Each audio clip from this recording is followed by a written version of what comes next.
This is the All Bros Podcast. I'm Caleb. And I'm Jonathan.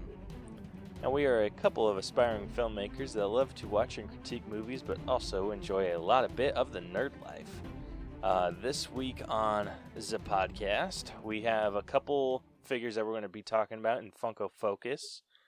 Nothing in 4Ks this week, nothing for 4K Spotlight. In our Through the Wall, Rose is going to go on a little bit of a rant. Just a little bit. Just a little bit. And then for our headliner this evening, we are going to be breaking down the 2021 movie Tom and Jerry. So this should be a fun episode. Oh, yes. So much. Yeah, but without further ado, let's get into it. Let's do it. Hey guys, what's up? This is Donnie, and I host the Adulting with Donnie podcast. And this is not the show to listen to if you're trying to be a better adult. I started this podcast as a way to offload some thoughts that I have throughout the week. My topics vary widely every week. Movies I've seen, guns and gun control, sex, people that are stupid, why I don't care about celebrity opinions, TV shows, snowmobiling. The list goes on and on. I'm always taking topic suggestions from fans of the show too. So join me each week on Adulting with Donnie as I pour some bourbon and allow you to see the inner workings of the mind of a madman. Live free and rant hard. Alrighty, first up in Funko Focus, there's a couple new figures that we're going to be talking about for my pick this week. If you guys have not seen WandaVision, episode, I want to say 8? There's 9 episodes. Is it episode 8 that this one's revealed? Yes. Yeah, at the tail end. Okay, so if you have not catched the ass end of episode 8, spoiler alerts ahead, skip ahead a couple minutes at least. But my pick for Funko Focus is the White Vision. And holy shit. This figure is badass. She is a beauty. She really is a beauty. Yeah, so for those of you that don't know, you probably skipped ahead, but whatever. So this is the Vision that's lacking any color that was activated by Sword, and he's lost all pigment, so he's just pure white. And it's just so badass. So freaking badass. It's so cool. Yeah, freaking loved it. So good. It is such a good looking figure. I only have a couple different Visions. I have the one from Age of Ultron, I believe. Yeah, I'm pretty sure it's Age of Ultron. And then I have the first appearance Vision. I thought the Vision, besides the first appearance you had, is the same one that I have, which was from Infinity War. It might have been Infinity War. It's whichever one's floating on his cape. I'm pretty sure it's Infinity. Yeah, because remember, we went to Hot Topic to get him, and we got the last 2. That's right. Yeah, that's right. So yeah, my mistake. The one from Infinity War. Loved that figure, and I love this figure.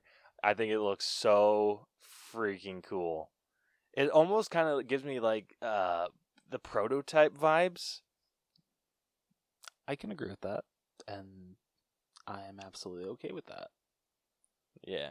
The thing that freaking throws this figure over the moon for me is it's glow in the dark. Oh shit, it is? Yeah. Oh, I didn't know that. Oh shit. Yeah, so it's like most of the face is white, like it glows white, and I think the eyes are blue. Pretty sure. I don't think I've seen a decent picture of the glow yet, but freaking legit. But yeah, this isn't one that I'm particularly going to pick up. I just thought this one was like super badass. I prefer the Vision when he's all like colored like the Vision. So are you visionist? I'm a little visionist. Okay. Yeah. Anyway, Rose, what is your Funko Focus this week? So my Funko Focus is they announced a new Qui-Gon Jinn pop from the Phantom Menace. So if you guys have had bad luck getting, I think there's been like 2 or 3 other releases of Qui-Gon Jinn. So if you've had trouble like literally every single other Funko collector, here's your chance. Even though this is also going to be an exclusive, it ain't going to be common. They haven't announced yet where it will be exclusive to, but yeah, keep your eyes peeled because it seems like everybody always wants a Qui-Gon Jinn pop, and if you want one, you always have to pay out the ass for one. No joke. So is this figure the classic looking Qui-Gon Jinn or updated or anything like that? What does it say? So it's the what is it? Wow. The tag, I guess. I don't know what it's called. On the bottom of the box just says Qui-Gon Jinn Tatooine. So, I mean, he's wearing his classic Jedi robe, has one arm out, and then he's holding his lightsaber. So is this like an updated model, or is it like the original, like, blocky looking model? No, it's an updated model. It's an updated model? Yeah. That's pretty badass then. You know, honestly, I could just show you right now. Yeah, I haven't seen. Oh, shit. Oh, shit.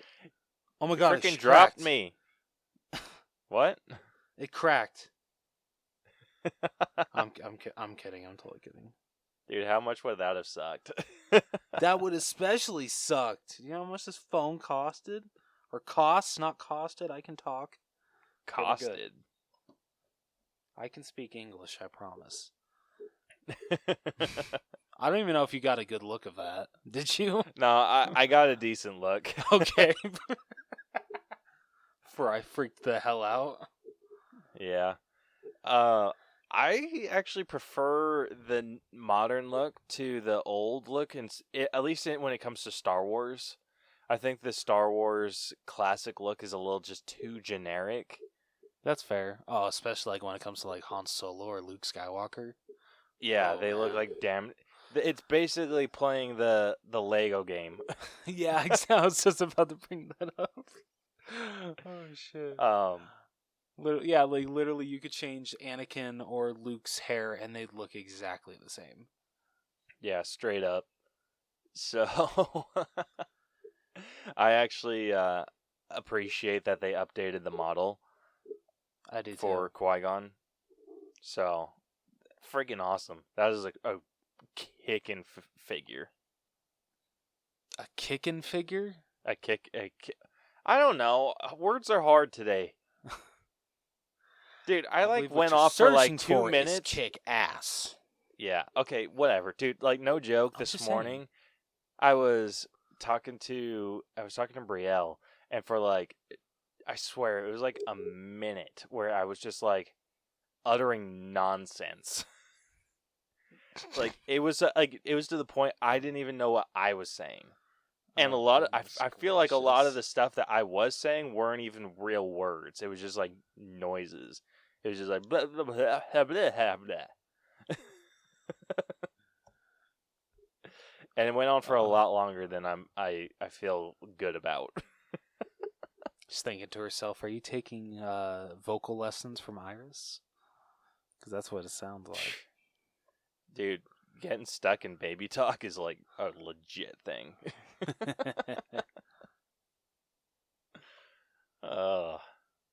So anyway, that's our Funko Focus this week. Did you have anything else you wanted to say about your Qui-Gon? No, I mean, I don't have any interest in picking it up, but it's cool, but I'm not the biggest Star Wars fan, and so, yeah. But it's cool, so that's all I want to say. Agreed. It's cool. All right, moving on over to Through the Wall. I think we are properly prepared now for your rant. Okay, here we go. So, I'm going to lean back and just enjoy the show. so I believe it was, actually, I'm going to pull this up because you guys need to know this specific thing. So, as I'm sure everyone knows, unfortunately, Steven Hillenburg passed away a couple years ago due to ALS. And Steven Hillenburg was the creator of SpongeBob SquarePants.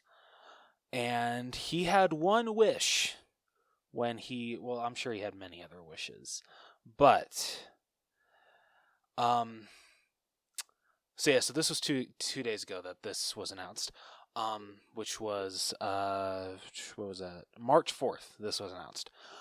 So he had a couple of guidelines when it came to SpongeBob SquarePants. The biggest one was that there were to be no spinoffs. It was just supposed to be the SpongeBob SquarePants show. That's it. Well, after Steven Hillenburg passed, Nickelodeon decided to F a dead man. I'm going to put it bluntly like that. And decided to not only greenlight, isn't that the word, right? Yeah. Greenlight not one, but 2 SpongeBob spinoffs. The first one is the one that we actually already have. It's on Paramount Plus right now, and that is Camp Coral, which literally, oh my gosh, just ruined SpongeBob continuity so much because so many of these characters did not meet when they were little kids. But we're not talking about Camp Coral.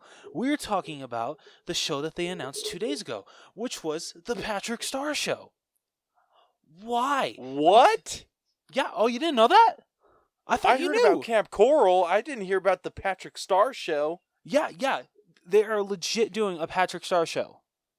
Because the comedic sidekick getting his own show has always worked so well in the past for other series. We're looking at you, Planet Sheen. So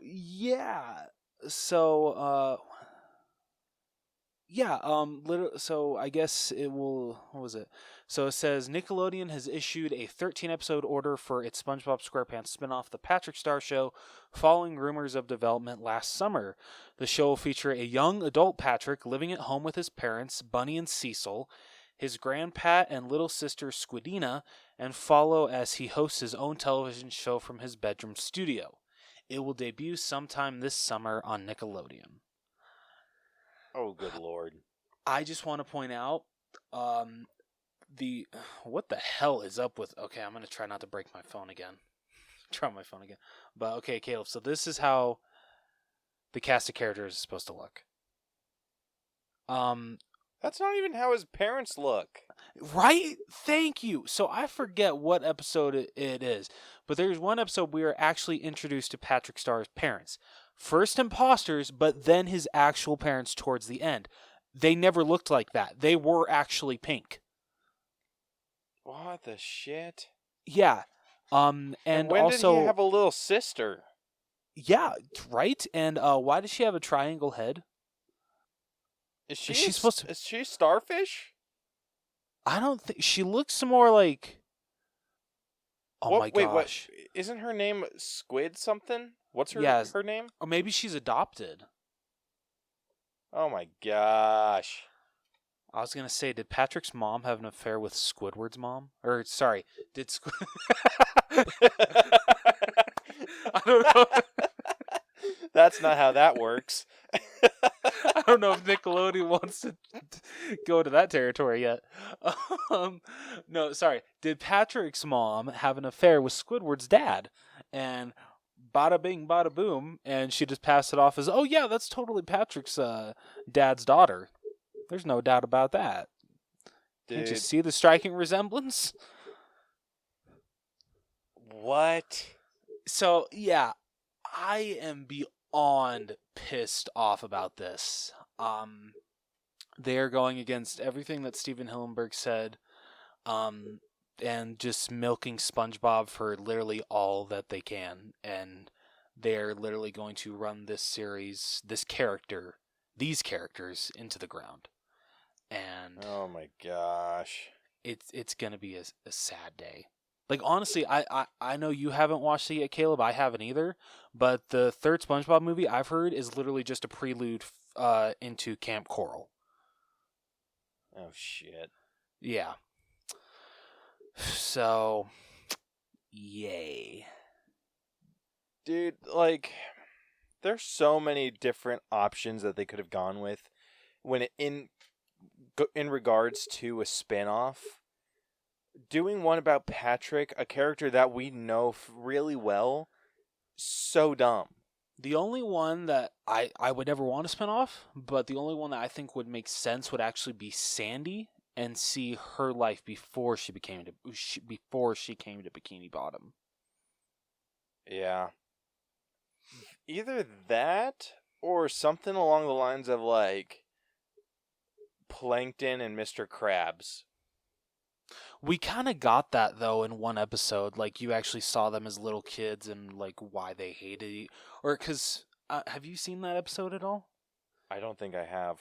So so Mr. Krabs and Plankton actually used to be best friends as kids, but they actually I want to say I'm remembering this correctly. They actually came up with the Krabby Patty secret formula together. And because Mr. Krabs, I guess, didn't want to, be like share the recipe, he wanted to like take it for his own. That's why they split up, and Plankton made his own recipe, and Mr. Krabs banked off of that recipe. And I need to watch the episode again, but yeah, so they used to be friends as kids, but then the whole burger situation just ruined it for them.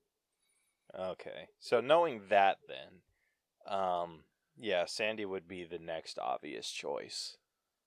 Oh, not Squidward. Can we get Squidward and Squilliam as kids? Yeah, he kind of is. I kind of want at least like a little short though of like Squidward and Squilliam and why they hate each other so much. Like yeah, I would not hate that. Even though hopefully they I touch upon that in Camp Coral. I don't know. I guess we'll see.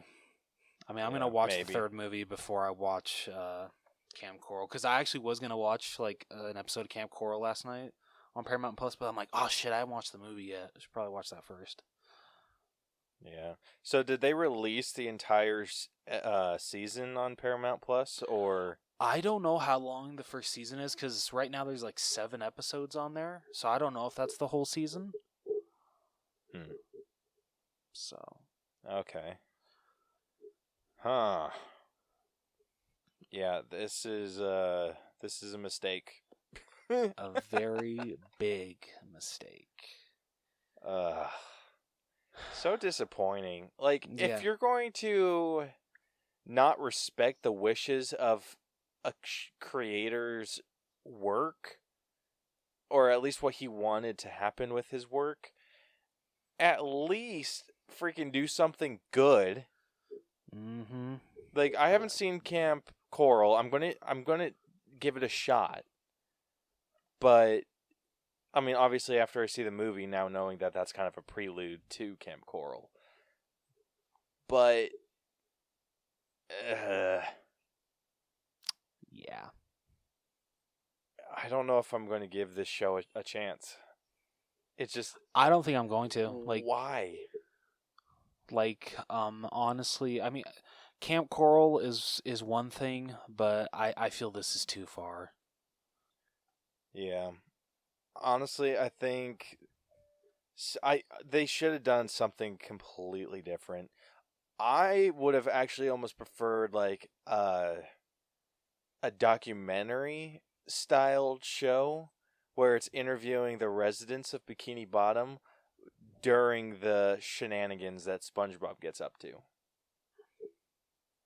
That would actually be interesting. Yeah, and then like you wouldn't even have to do like a full feature length, or not feature length, a full length show. You could just make those shorts if you really wanted to. Can the interviewer please be Perch Perkins though? Yes. Okay. Yes. I'm glad you got the reference. Yeah. I'm disappointed in Nick. You and me both. Yeah, there's a lot of things that I'm disappointed about. One, actually, I didn't. I just remembered this, so I might as well bring it up. Rugrats. Oh They are yeah, that new rebooting CGI Rugrats. movie, or not? Sorry, not movie, show. I appreciate that they brought back the cast. Oh, they did?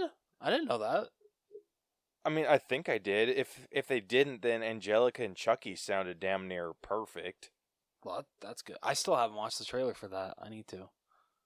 Yeah, I'm pretty sure it's Oh shit, what's her name?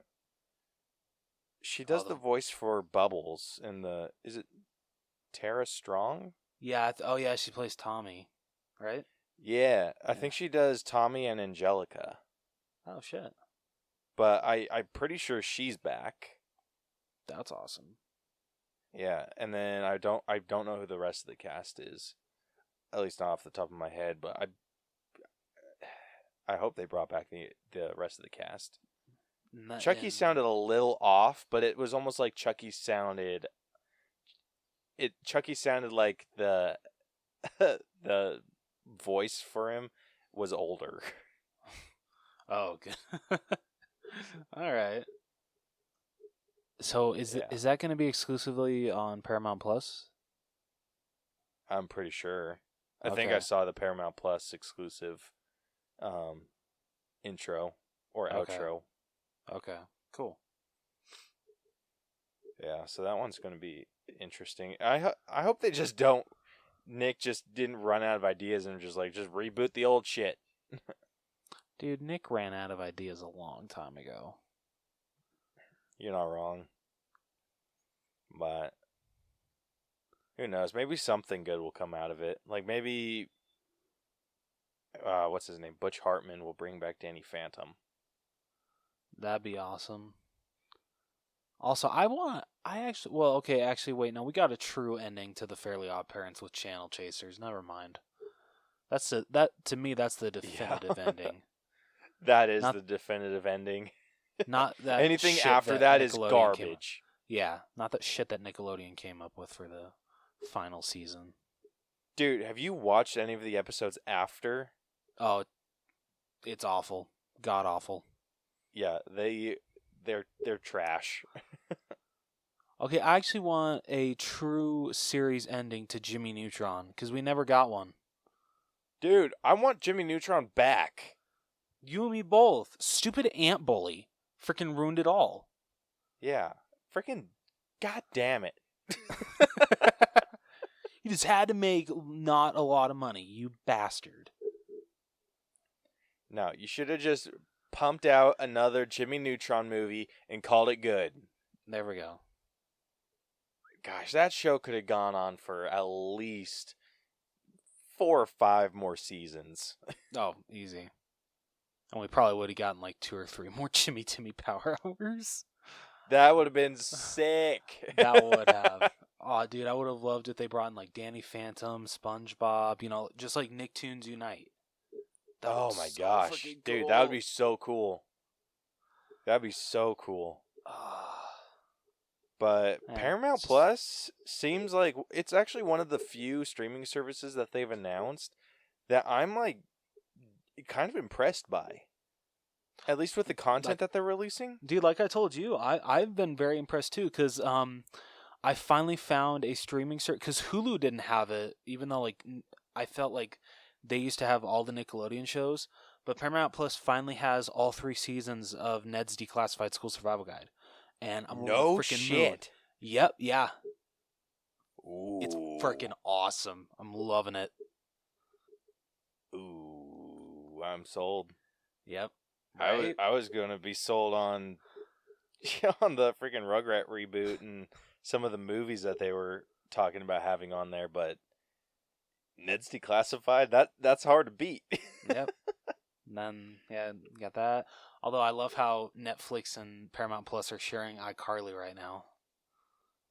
Yeah. That's I think they kind of have to. I think that's like the cost for Paramount Plus to be like, here is one of our better shows, and then get them to be like, oh, I wonder what happened to all those other Nick shows, and then they're like, oh, Paramount Plus, and yeah, We got Zoe 101, Drake and Josh. They even have the Amanda Show on there. No shit. Yeah, oh my gosh. dude. I'm gonna have fun Freaking looking through Yeah, Paramount Plus. dude, it's awesome. Freaking childhood nostalgia. Yeah. I'm actually really excited because they announced they were going to do a Last Airbender movie. Like an animated one. Okay, good. Thank goodness it's animated. Yeah, like I think they were talking like original cast and everything, or just kind of going back to the story. They're actually just starting an Avatar Studios. That's awesome. So who knows what that means? If that means that we get more Aang, if we just get more Avatar in general, because I think the Avatar story is so freaking interesting. Oh, it is. I didn't watch a lot of it as a kid, but I mean, from what I've heard from friends, yeah, it was one of the greatest shows ever created. Easily, dude. Like even their filler episodes, and you know when there are filler episodes, but you don't get mad or just kind of like, I guess I'm not going to watch this one. Yeah. Because the filler episodes add such a richness to every character. That's good. It's insane. It is absolutely insane what the creators were able to do.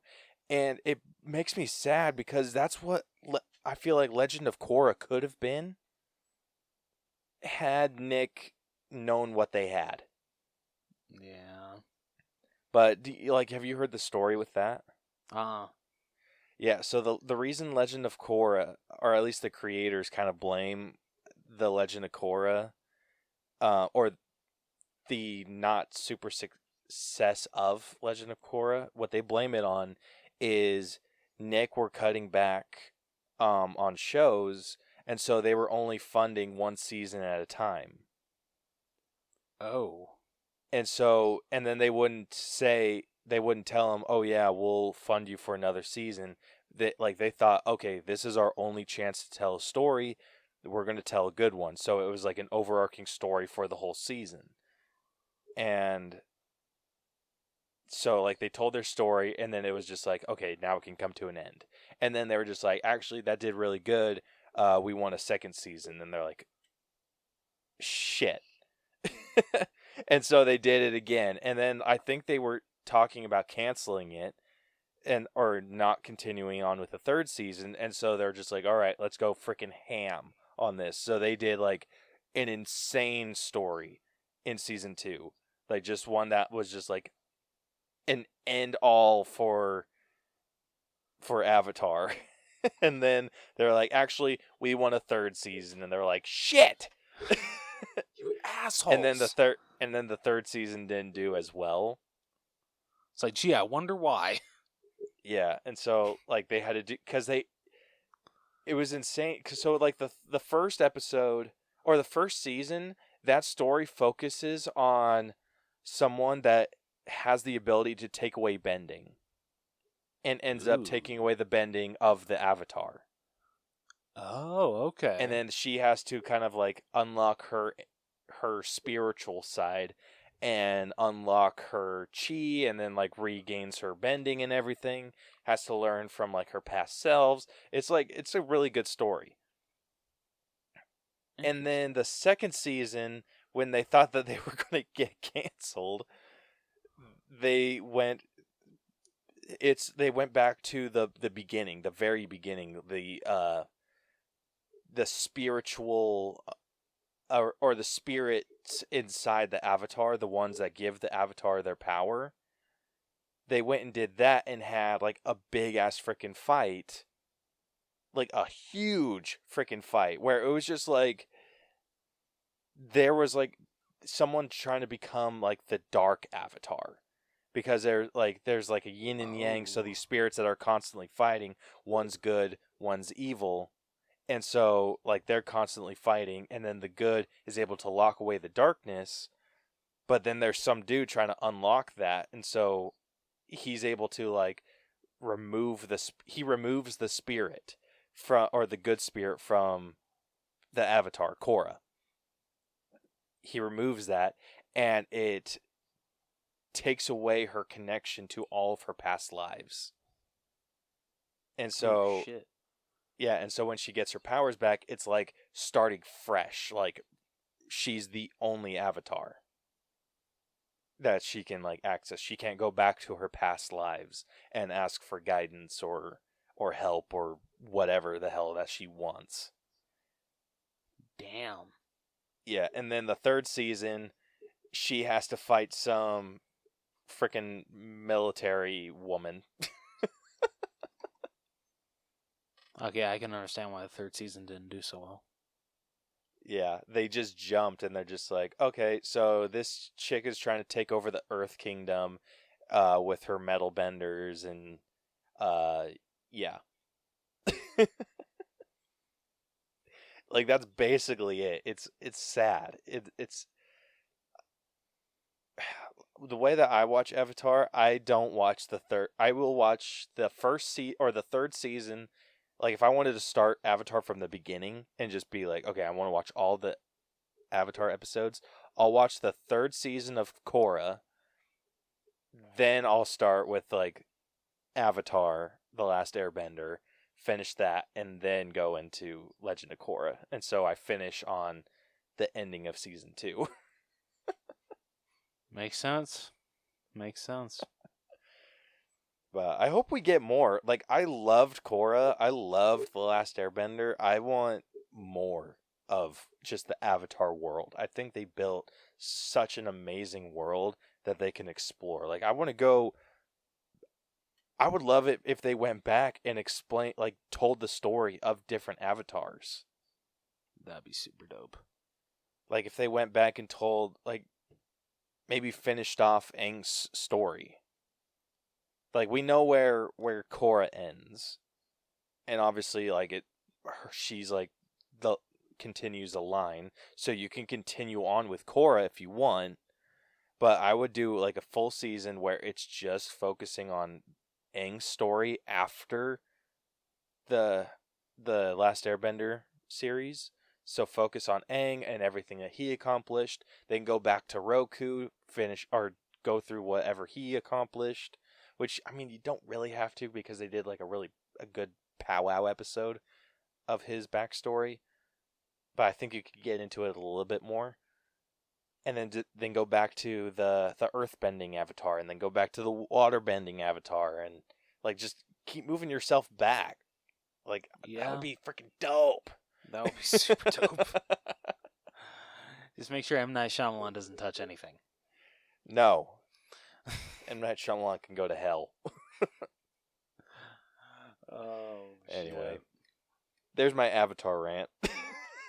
All right, I love it. All right. Well, that concludes Through the Wall. So let's move on to this week's headliner, where we break down Tom and Jerry. Let's do it.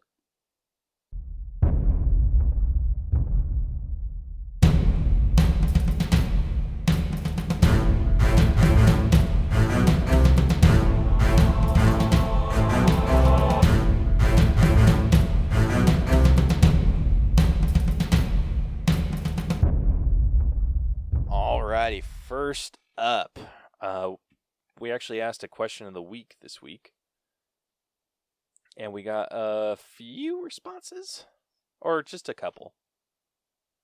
Yeah, it was just a couple. So the question that we asked is, what is, past or present, what is your favorite Tom and Jerry bit? So, our first response comes to us from Flamingal5, otherwise known as Sammy. She says, I'm sheltered because I don't think I've ever seen a Tom and Jerry episode / bit. My heart. It hurts. Sammy, what the hell? How have you not seen at least one Tom and Jerry short? You're missing out. You're missing out. Tom and Jerry's freaking amazing. It's pretty. I mean, it's pretty violent for a cartoon, at least nowadays, with all the Karens and snowflakes out there. But straight up, it still holds up. So, Sammy, go check out Tom and Jerry. Either the movie or the classic show, whichever. Yeah, we'll get into that with the movie.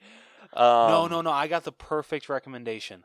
Willy Wonka and Tom and Jerry and the Chocolate Factory. There we go. That's the one good that lord! you should definitely Don't check do that out. to her. Don't do that to her. No, that's you the one asshole. that you should definitely check out. Don't listen. You'll to have him. nightmares. You will have nightmares. I promise you. Trust me. Don't listen to him. Go watch a classic Tom and Jerry episode. Just anything that's not those movies. Yeah. All right. Next up, we got a response from Wolfie Lobido 666. I guess that's okay. He said the golf episode is my all-time fave, and also the weird Gene Dyked episodes. Okay, I've seen the golf episode. I don't know about that latter one. I think. Let me just double check, but I'm pretty sure Gene Dyked is an artist on one of the shows. Oh, he's the creator of Tom and Jerry. Oh. That sounds like a really good episode, though. Yeah, so he was actually the animator. Hell yeah, for that's awesome. for Tom and Jerry. So let's see. I probably should have looked this up beforehand, but yeah. So from 1961 to 1962, he directed 13 Tom and Jerry shorts for MGM. Very nice. He says he had misgivings about Tom and Jerry, thinking that they were needlessly violent. However, after being assigned to work on the series, he quickly realized that nobody took the violence seriously, and it was merely a parody of exaggerated human emotions. I'm glad to hear no one took it seriously, unlike today. Yeah. So, nice to know even in the 60s, people thought that it was violent. Yeah, but they didn't take it that seriously. Thank goodness. No. No one took it that seriously. Like, you didn't have to put, do not attempt this at home. It's like, oh, I shouldn't drop a piano on my cat? Or on my siblings? Or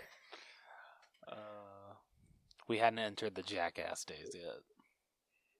yeah, true that.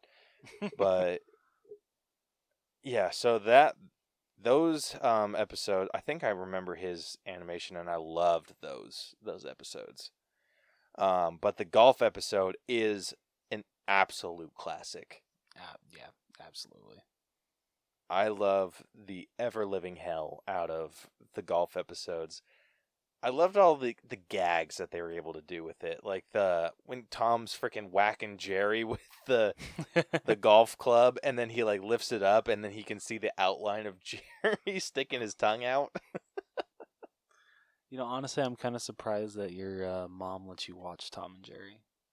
Or did you have to sneak it? That's one that I kind of had to sneak at first. Until she eventually got to the point where she's like, it's an old show. Okay. Alright. Yeah, but Tom and Jerry was a classic. I love that show. Jeez, are you alright? Yeah, I'm good. I'm just dying over here. It's all good. Oh, shit. But yeah, Tom and Jerry was an instant classic. I loved Tom and Jerry. So, thank you two, for answering our question of the week. We really appreciate hearing from you guys. Yeah, so, getting into the breakdown, if you guys are new to our breakdown system, we have split movies into 8 different categories that we have individually graded to come to a final All Bros letter grade. The 8 categories that we grade are story, writing, acting, character development, effects, music, costumes, and then at the very end we give our own personal grade. So we have not discussed our personal grades yet because we're going to save that for the end, because the final grade can actually bump this up, could bump it down. And It's all a surprise. Yeah, and I like to be surprised too, so that's why we're doing it this way. Depends on what kind of surprise, though. Yeah, At least we'll me. see. Yeah. So anyway, starting off with story. If you have not seen this movie, it is on HBO Max right now, and I think is it streaming? Like, is it permanently on HBO Max, or is this one of those streaming for 30 days? No, it's one of those streaming for 30 days, but it's also in theaters right now. So okay, yeah. So go check out this movie. Go give it some love, and then come back. Yeah, and then come back. And then Rose is going to spoil the whole thing again. Yeah. So, if you don't want to see the movie, I guess don't. I guess you can be an asshole like that. Just know that we're going to spoil the movie for you. So without further ado, everyone, it is Reading with Rose time with 2 E's. I love how you always have to add that. I gots to. All right. In Manhattan, Tom Cat, who dreams of becoming a pianist, plays in Central Park while his longtime rival, Jerry Mouse, is in search of a new home. During one of Tom's performances, Jerry picks a fight with him, which ends with Tom's keyboard destroyed. Kayla Forrester, a young woman doing odd jobs, ends up bumping into Tom while he is chasing Jerry. Looking for a position at the Royal Gate Hotel, Kayla is tasked with helping event manager Terrence Mendoza to set up a high-profile wedding after presenting a stolen resume as her own.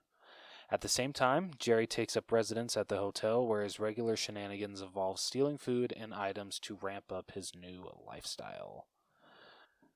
Prita Mehta and her fiancé Ben, along with their pets Spike and Toots, I didn't even realize that was the name of her cat, Toots. Yep.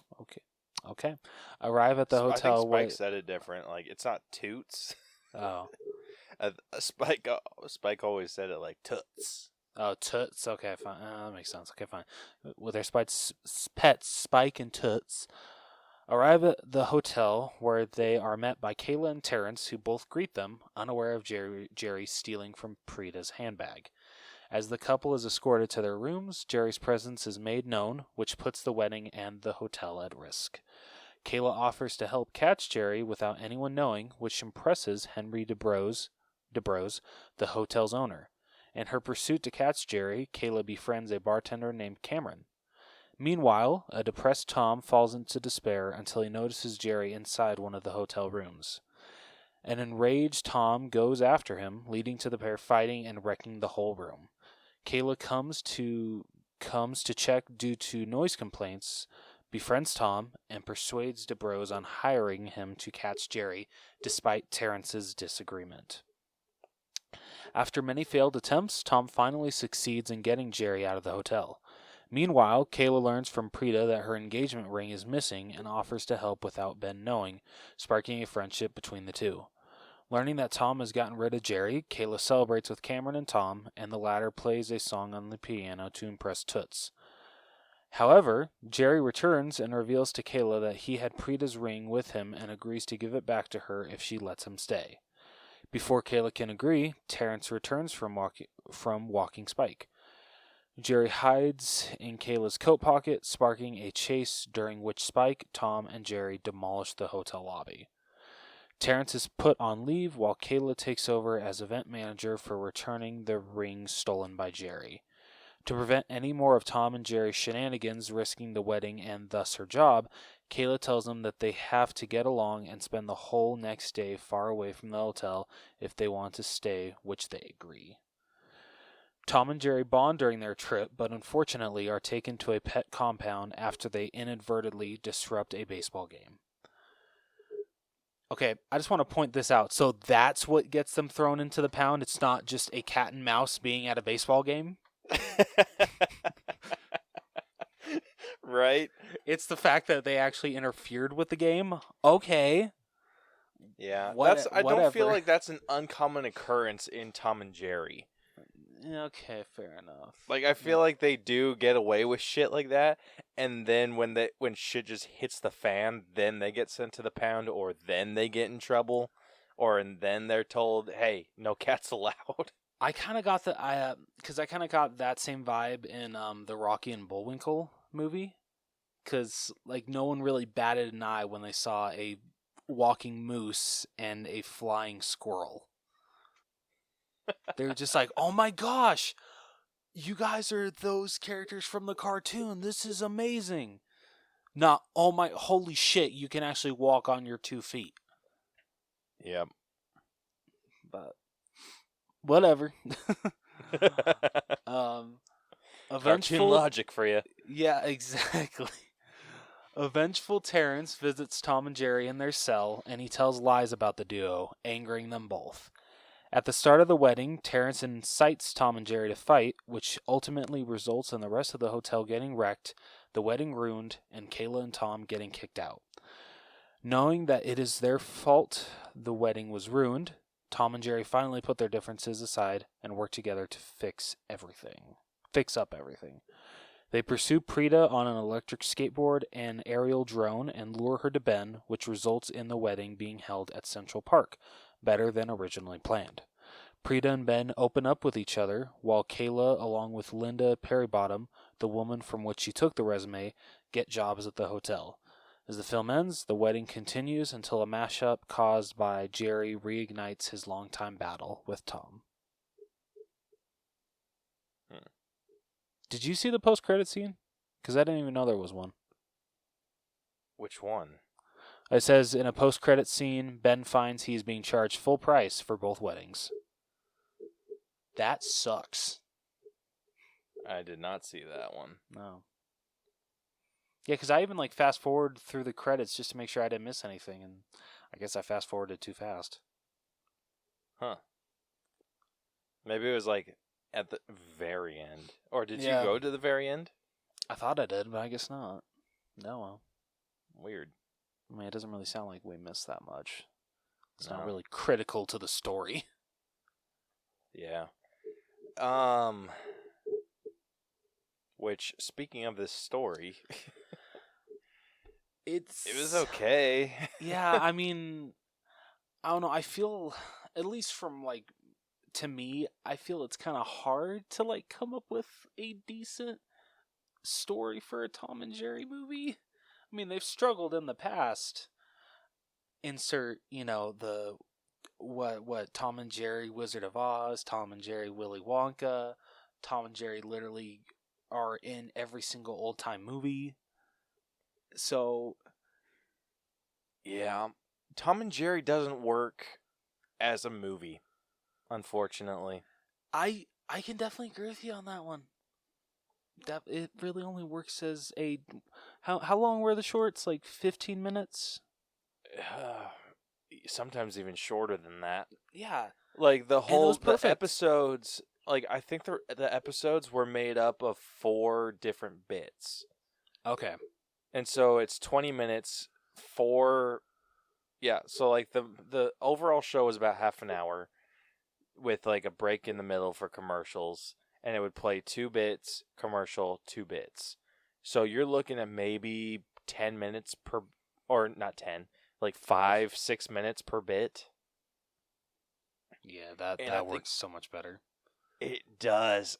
Honestly, and I've given this a lot of thought as to if I would actually enjoy this, and I think I might have. This animation style with smaller bits. Ooh, yes. Just classic Tom and Jerry bits, just animated in this style. I can definitely agree with that. Because actually, yeah, we'll get to the animation and effects, but overall, the animation was actually really good, at least to me. Yeah, with Tom and Jerry, it's not about the story. We're there for the mindless violence. Yeah. And, Caleb brought up a very good point after we both finished watching this movie. And he said that after he finished, he felt that the movie was, what did you say, was too light on? I forget the exact word. It was. I felt like all the the hits. I felt they were they were very light.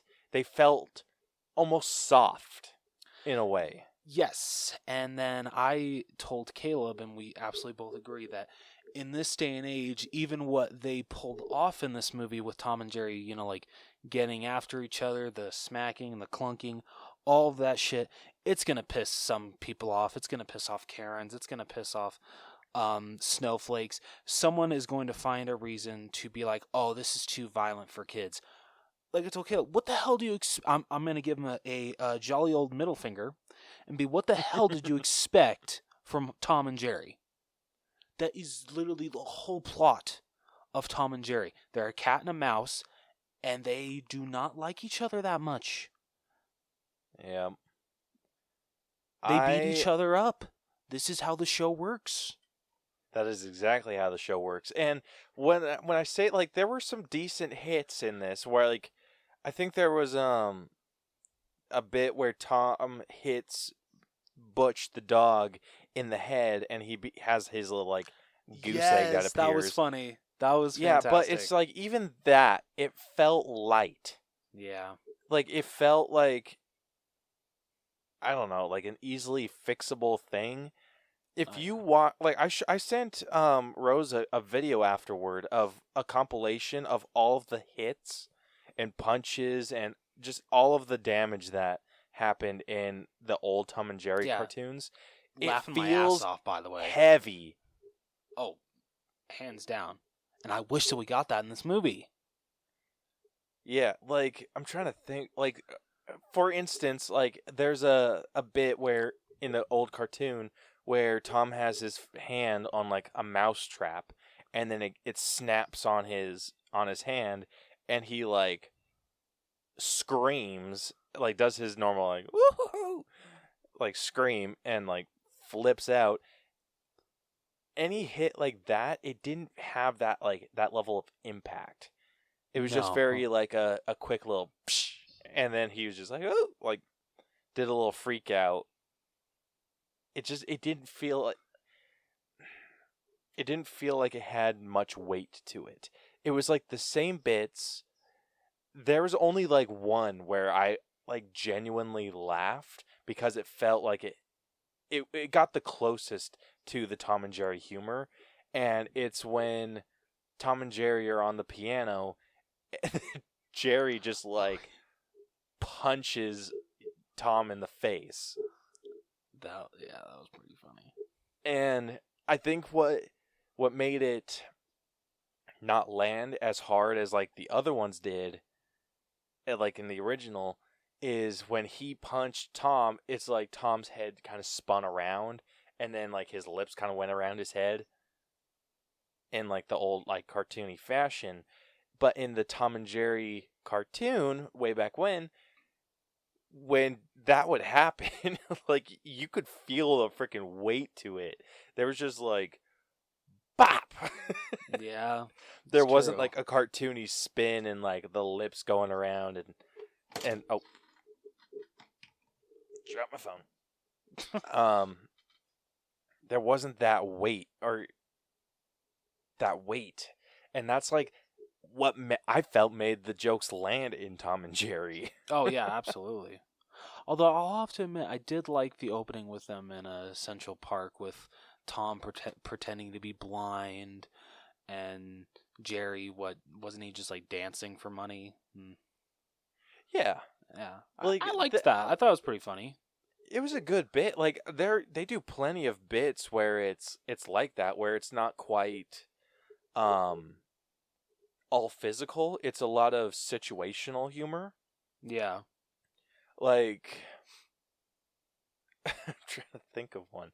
There's one where Tom is at, like, some sort of music center, and he's performing, and he's playing the piano, and, like, really, like, beautifully.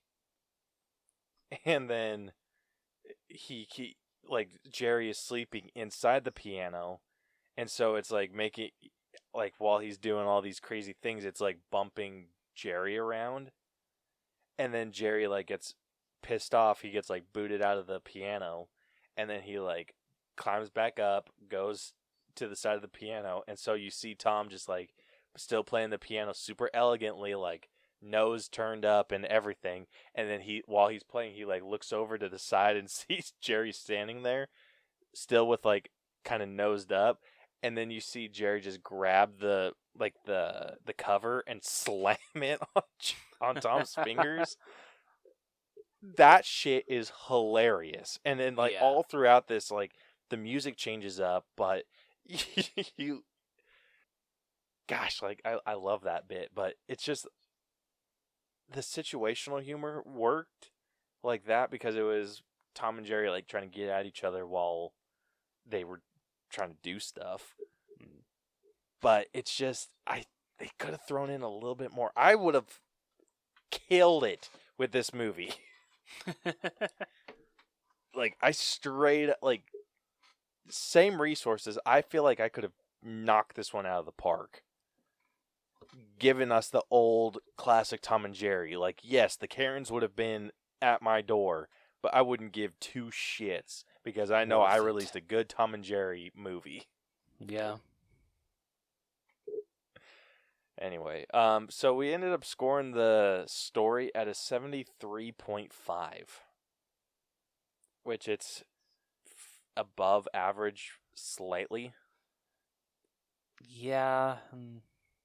That truly is what the story is. And like I said, I feel it's very hard to make or give a plot line for a Tom and Jerry movie, and what they gave us was like decent, but I mean it was nothing I really cared about. Like, yeah,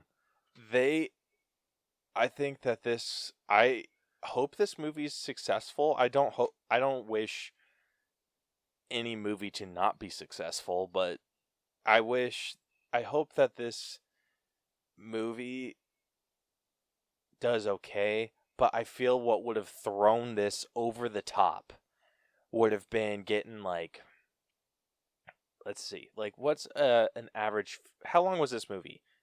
like an hour and a half? 40. It was like hour 40? Yeah. Okay, so I would have gotten a team, given each team like 20 minutes. So you could get 6 or 7 bits. Or, yeah, 20 minutes? Then, yeah, I would have given each team about 20 minutes. Okay. Done 7 teams. So it would come to an hour and 40. And given them free reign to do whatever with Tom and Jerry in those 20 minutes. If you want to tell a story, tell a story. If you want needlessly violent humor, do that. But it just, I think that would have worked a little bit better, at least for me, being a Tom and Jerry fan. I can agree with that. Yeah, like throw in the fan service, throw in Butch the dog, throw in the back alley cats, throw in freaking Jerry's nephew. Oh yeah, I forgot about him.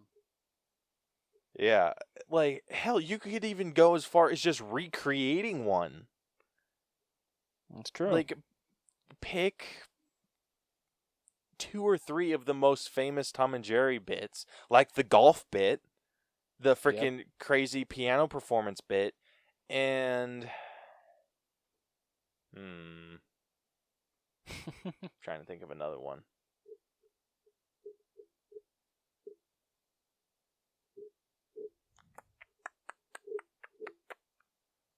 Oh, this is a tough one. There's just so many good bits. Maybe the 3 Musketeers bit. Do you remember that one? I think I do. Yeah, I it swear wasn't I've seen it. It wasn't quite the Musketeers, but it wasn't was no Mickey Mouse and the Three Musketeers. No, it was Jerry and then his little nephew, and his nephew wanted to be a musketeer, and so he has this little sword, and then it's just he goes around and like jabs Tom with the damn little sword, and he's just like, "We miss your pussycat." Like that's like his whole thing. Like Tom even like takes a freaking like teapot and like slams it over him. And then, like, you hear, like, from the teacup, he's like, we miss your pussycat.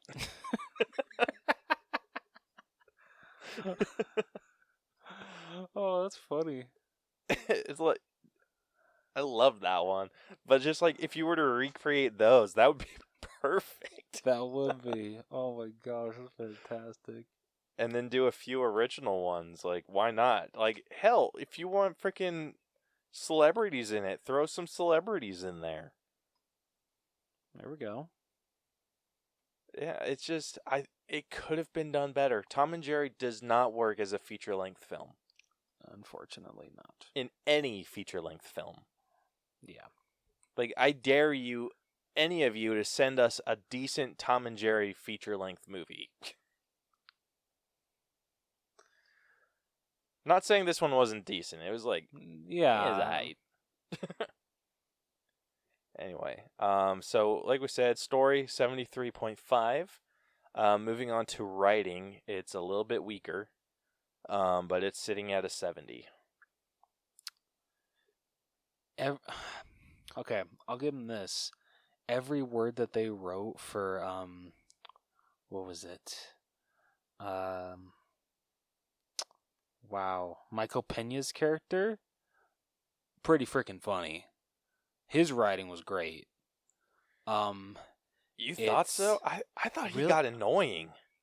I didn't. I thought he was. I actually really liked the writing for him. It was some of like the other character. Like honestly, like some of the writing for like Chloe Grace Moretz's character was a little off in some parts.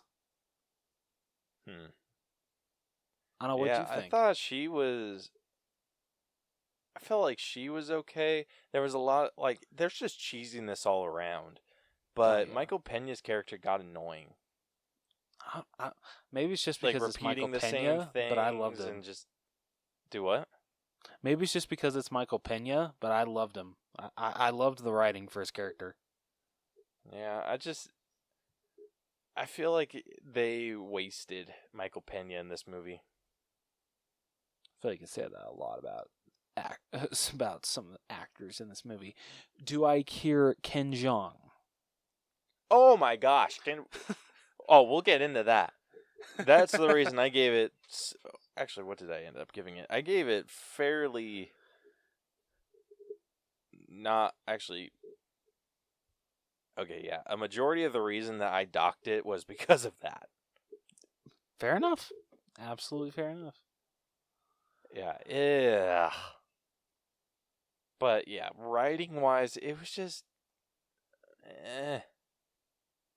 It wasn't anything super amazing. No. It was just, it was very average. I felt very bland at times. I like, there was a few funny little bits that they would say, but it was just not scripted well. No, unfortunately not. Yeah, like, I don't know. I think even the back alley cats were freaking wasted in this.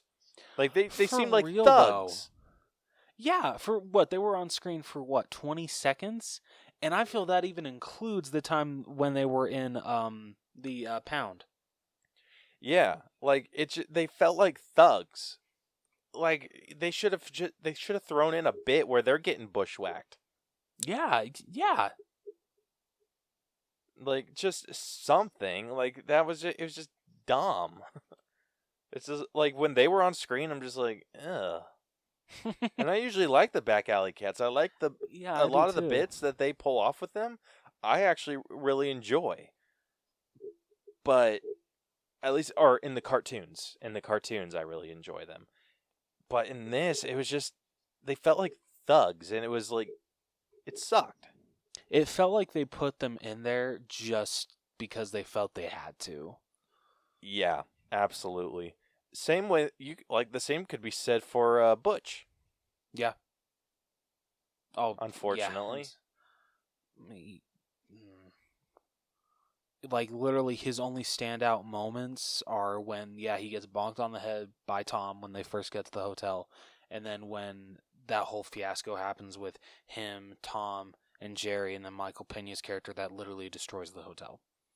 That's literally all. Those are the biggest character moments that he gets. And they're not even really character moments. They're just moments that happen with his character. Or that his character is involved in. Yeah, and it's kind of dumb. One thing I wish that they would explain a little bit better is whenever the animals got into, like, especially Tom and Jerry, when they got into a fight, it created, like, some sort of vacuum where it would suck in all of the animals. Yeah, that like, was something. What? Like, what the hell kind of bullshit is that? Cartoon logic. Yeah, it's cartoon stupidness. But yeah, I think a 70 is more than fair. I can agree with that. Honestly, I would go a little bit lower personally, but... Like what would you go to personally? I don't know. I'd go to like a 67. Okay. You want to go down to a 67? Yeah, why not? All right, 67 it is. All right, next up we got acting. So we scored this as 72.5. Tom and Jerry were outstanding. Like, bravo. Yeah, I feel like they're the majority of the reason that this got as high as it did. I can agree with that. But no, like I didn't really grade Tom and Jerry. No, I didn't either. I liked Michael Pena's character, but Caleb was not the biggest fan of him. He made me laugh. I love Michael Pena. I love Michael Pena. Didn't care for his character. And I know he's supposed to be kind of like the asshole character, but I disliked him in a not good way. Fair. I liked Chloe Grace Moretz in this. I've seen her in better. But overall, I think she did a decent job. It's been a while since I've seen her. How about you? I feel like it's been a really long time since I've seen her. Yeah, you never see her in movies anymore, which sucks because she's a decent actress. I really like her. Yeah, she's an amazing actress. Honestly, I felt like she did a better job in the first Kick-Ass than she did in this movie. I can't really argue that. Dude, I liked her better in If I Stay than this. Oh my gosh, I love that movie. Oh, good. Okay, I'm not the only one. Yeah, that's a really good love story movie. Yeah, but that's setting the bar high. I feel like saying that she was better in Kick-Ass set the bar really low. Okay, she was true. Young. Yeah. And it felt like that level of acting from her. Like, very cheesy. Did it feel... I don't know. Did it feel like she didn't kind of want to be a part of the movie? What do you think? I don't know. She just... the performance didn't really match what was going on, I feel. I can agree with that. Like, if you think about, like, all the crazy shit that was happening, they acted so calm to everything. Like, it's just like all the freaking animals are in some sort of tornado and they're just like, wait. Like, no, you'd be flipping out. Oh, yeah. I mean, the first thing I would flip out about is I'd be, holy shit, an animated cat and a mouse. Yeah.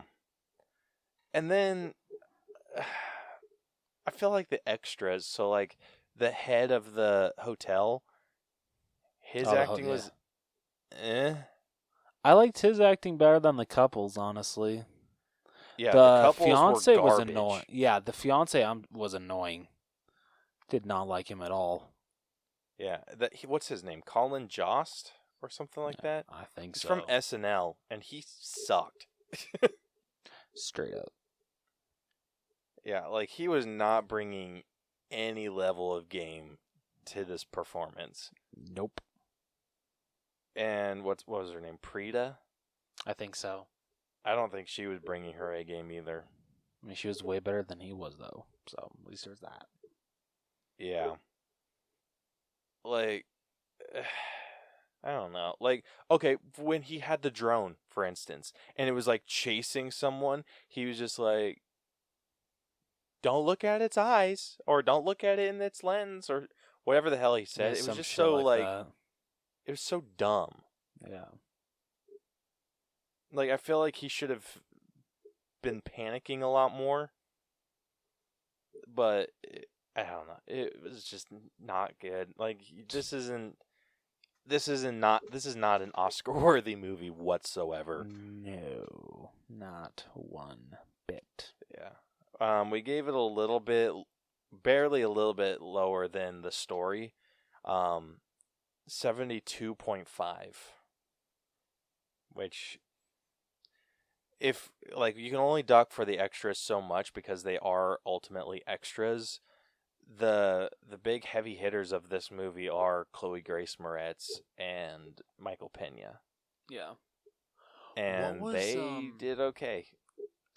What was the name of that other hotel worker? Was it like Molly or some shit like that? Like the creepy one? Oh, wasn't it Amy? It might have been Amy. I freaking loved her. Yeah, she felt good. Yeah, she did really good. Like, what the hell happened with everyone else? You got me, buddy. I want to see who played but her. 72.5, it's the actors. I feel like you could have gotten a really good movie out of them. Maybe not the extras per se, but the top build, I think you could have gotten a really good movie out of. It's just unfortunate that the movie we got was Tom and Jerry.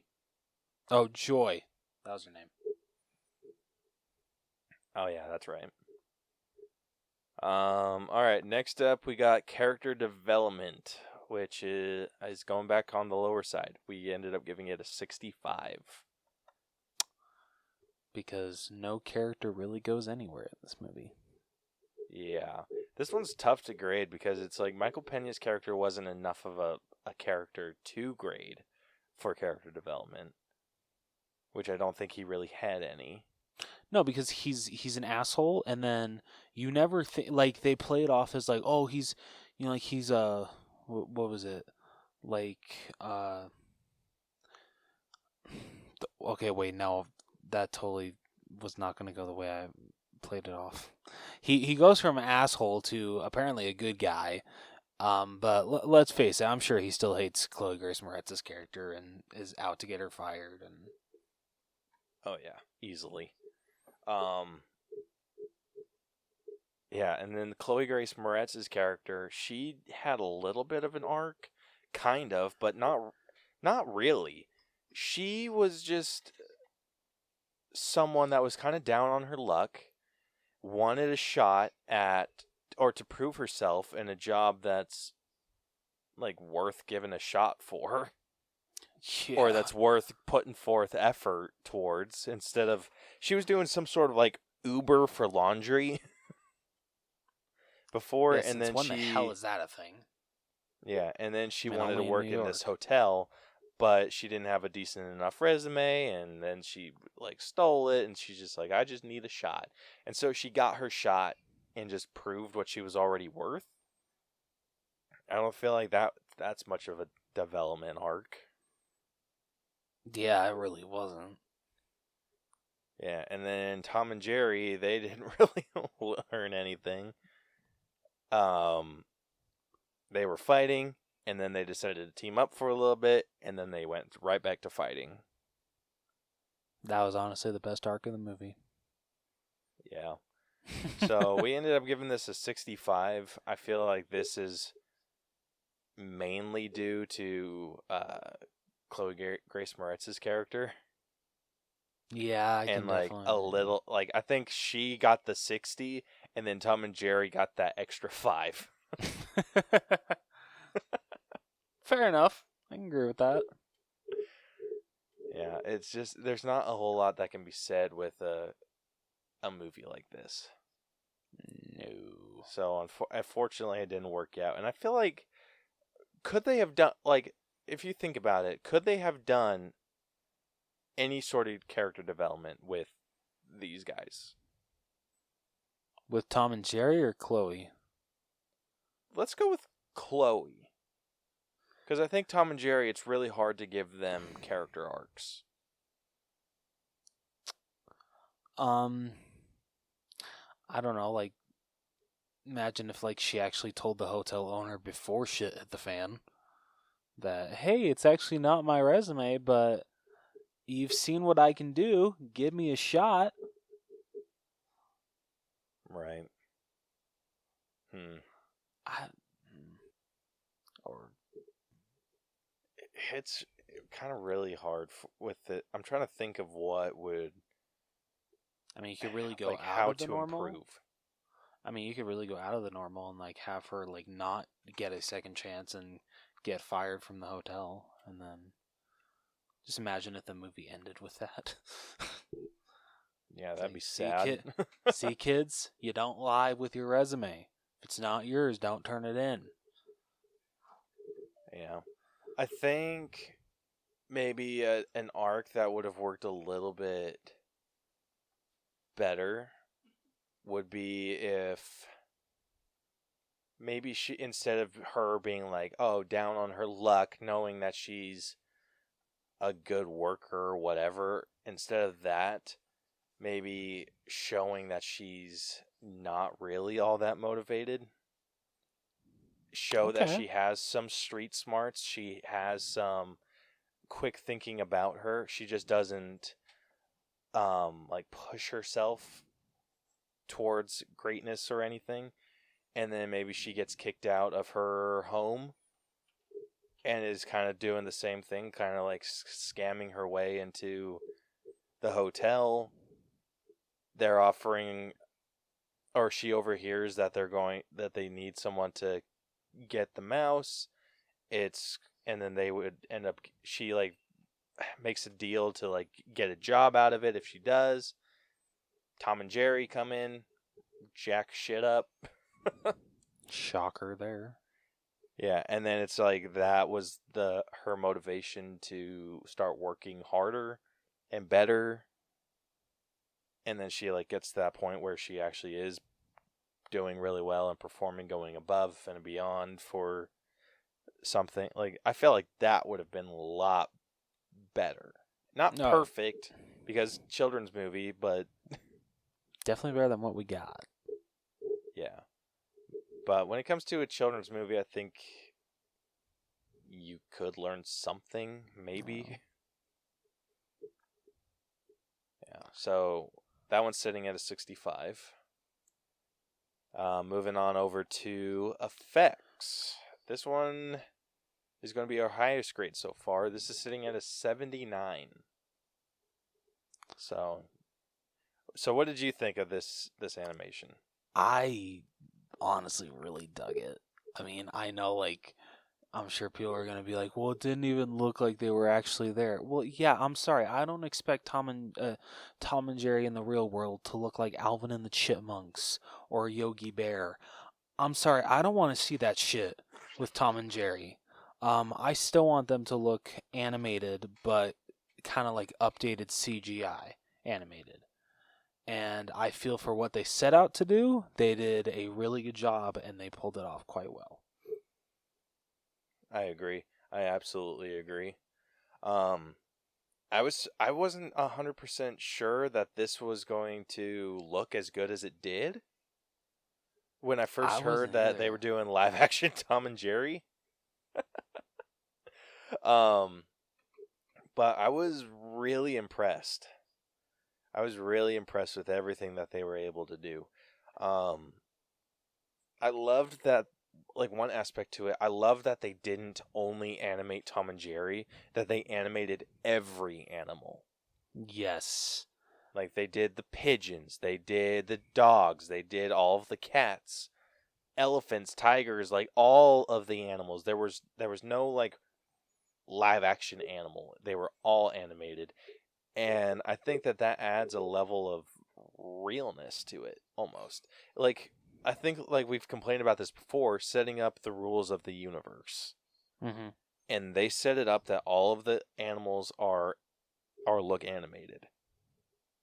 Which then so it works. Yeah, yep, absolutely. Yeah, so I really appreciated that.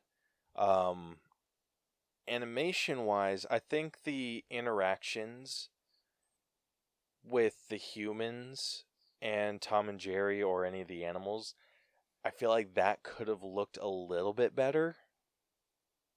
I can agree with that. I mean, the way I look at it, sometimes I feel it's hard knowing where you're supposed to look when the thing you're talking to is actually not there. Yeah. I feel like that's really tough.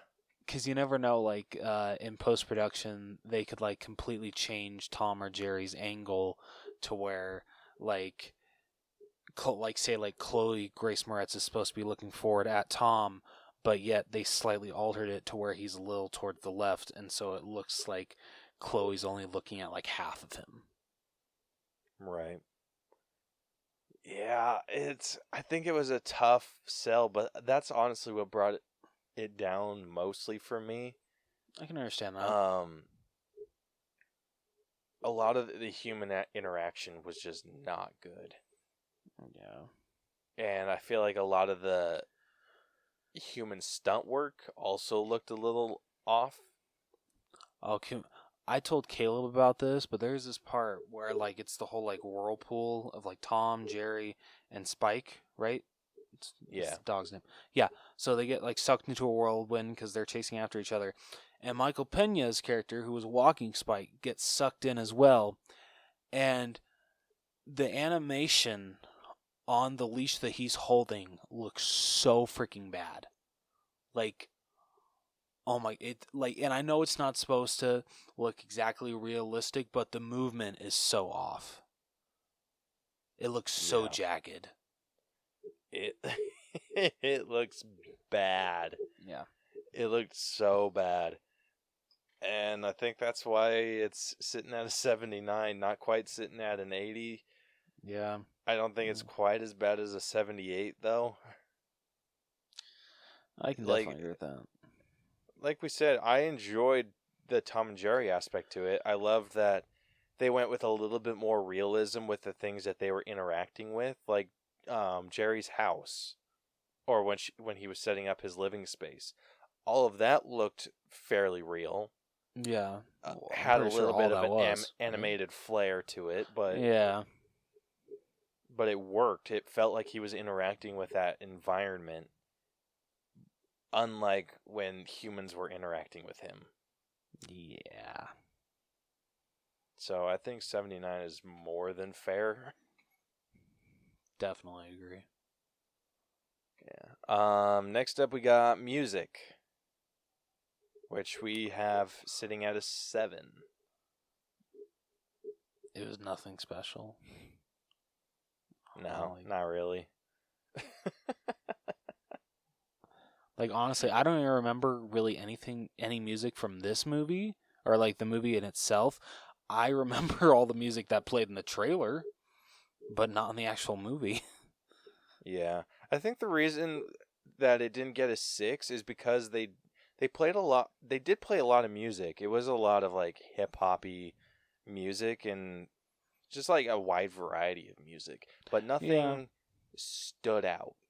No. It wasn't like there was some blow-away performance, blow-away song, or blow-away score. It was slightly above average with the music. It was okay. Tom's performance, his vocal performance was quite good. Jolly good show. Yeah. I'm trying to think of anything else like regarding music, but I can't think of anything. I do feel that this is just an audio issue, and I guess that you could throw this into acting if you wanted to, but I'm making it an audio issue. There was a lot of times where the other animals I couldn't really understand because they was talking with such like a rappy voice. I can agree with that. Yeah, it like sounded like they went and got some like crazy rapper to voice some of these side creatures, and it was difficult to understand them because they were talking in such like a thick gangster like I want to voice. say the main alley cat was actually voiced by a rapper. That wouldn't surprise me. What do you remember the main alley cat's name? I have no idea what his name is. Because I remember like the guy like even talked about it.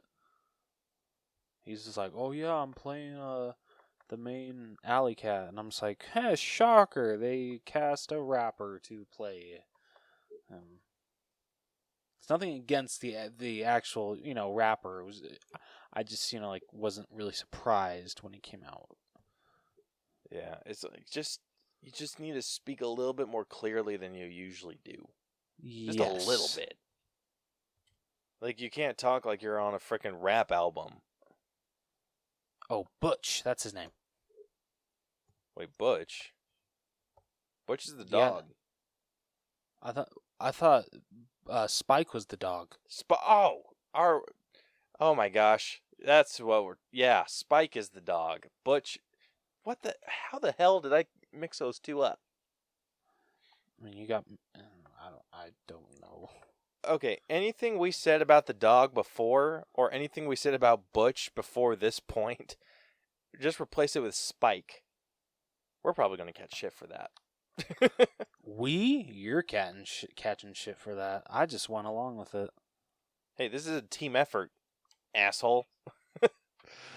Oh, man. Dang, you didn't correct me. I know. That's because I honestly didn't even know that you were wrong. Oh, shit. Anyway. All right. That aside, the music was fairly good. Personally, not the biggest fan of like the rap or hip hop music. But I feel think when for they're this movie, it worked. It did. And honestly, I feel whenever they're trying to bring a classic cartoon to a new generation, they kind of have to go with like what's popular, and honestly, rap will never die. And so, right. Honestly, okay. I don't feel like Tom and Jerry are characters best represented by rap. Oh yeah. Or hip hop or whatever. I think that they are best represented by classical, even like if you wanted to go a little bit poppy with it, like a pop classical music. Yeah, I can agree with that. Like I think if they would have done maybe a little bit of a more modernized version of classical music, I think that would have worked really well, especially knowing the history of these characters. It's true. So, like we said, music's sitting at a 7. So costumes. Oh, sorry. Oh, sorry. Go ahead. No, just really quickly. Yeah, you were right about like the rapper, singer-songwriter. Yeah, Nicky Jam played the voice of Butch. I have no idea who Nicky Jam is. I don't know either, but I guess he's a songwriter and rapper right now, or well known right now. Okay, cool. So, yeah. He played the voice of Butch. Yeah. All right. Moving on over to costumes. We ended up giving this a 6. Not really anything special about these costumes. No. Yeah, not really. I mean, I'm not gonna lie. Chloe Grace Moretz did look good in her hotel uniform. No, I'm just saying. Yeah, but the hotel uniforms were just honestly, whatever you describe the hotel uniforms looking like, you're right. Like, there's no way to get it wrong. No. It's just, it was average. It was, it fit. There wasn't really any costume that blew me out of the water. Which is disappointing. I feel like it should have gotten a little bit higher because of the Bollywood style wedding. Yeah, for real though. But yeah, none of that blew me out of the water. Yeah. Yeah, I feel like with like Bollywood style costumes, like those usually like blow me away, and these were just very underwhelming. Yeah, I guess the whole budget went to animating those elephants. Yeah, probably. All right, so yeah, costumes are sitting at a 6. So last up, we're going to do personal grade. So Rose, I'll let you take this one. So overall, I actually enjoyed this movie. Growing up, I did not watch Tom and Jerry a lot as probably other kids did. I'm sure Caleb watched it a lot more than I did, but I did watch it on occasion. So of course it's awesome seeing these characters again. Love seeing them together. I just wish that they were in a better story and a little bit better of a movie. But overall, I had a good time. I'm not mad. I'm not mad that I watched it. I really never got bored. I had a decent time. 75. 75. Jeez. Well, now I feel like an asshole. Oh, shit, how low did you go? A lot lower than you. Yeah, but see, like I said, I feel you watched Tom and Jerry a lot more, and so you kind of expect a lot more from these characters. Right, and I feel like I do. I feel like there was I had to really consider what I was going to personally give the scores, because I felt like the first go round when I was thinking through the scores, I was being really harsh. Mm-hmm. And then I would had to kind of take it back a little bit and be like, okay, you can't let your personal feelings get in on this. Yeah. Until the personal grade, because now I'm letting it fly. I actually am at a 7 or a 68. Okay. See, I can completely understand that. Yeah, I liked the movie. It was okay. It had some Tom and Jerry-esque scenes. I'm trying to think of... Okay, so when he sees Jerry in the hotel and he's trying to get across to it, and he keeps falling down on the building and oh yeah, off the cable wires. Yeah, every time he fell, it was pretty good. Like, there was a couple ones that I was like, okay, that one felt a little dumb. But there was like a couple where it got me like really good. I did not expect them to actually have him hit the ground. I was like, holy shit. Yeah, there's a lot of Tom and Jerry bits where they do that, and I love them, each and every one. But I'm sitting at a 68 just because I didn't think the story was very good, and wasn't really impressed with the writing. The animation was good. I did have issues with it, like we discussed, but it's just the writing is what killed it. I feel like there was a lot of choppy and cheesy lines, and I feel like they wasted some good acting. Yeah. And like I said, Tom and Jerry, I don't feel works in a movie setting. whatsoever. It really doesn't. They just need to bite the bullet and do 20-minute bits. Even if you didn't even want to do that, like you could split it. Like, what did I say? You could do 7 20-minute bits, or you could do 14 10-minute bits. That could work. Yeah, and I think that would be way more entertaining than what we got.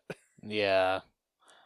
Well, maybe in another decade we'll get another try at a Tom and Jerry full motion picture film.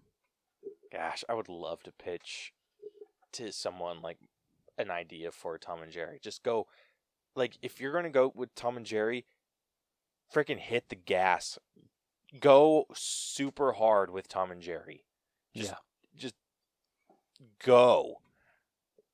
Like, you can't be so concerned about what everyone's going to think, because as the freaking creator said, like, thank you to the question of the week that we got, so we got to learn a little bit. It was needless violence back then. Yeah. And people didn't like it. People thought it was excessive. Yeah. That's what made it awesome. Yep.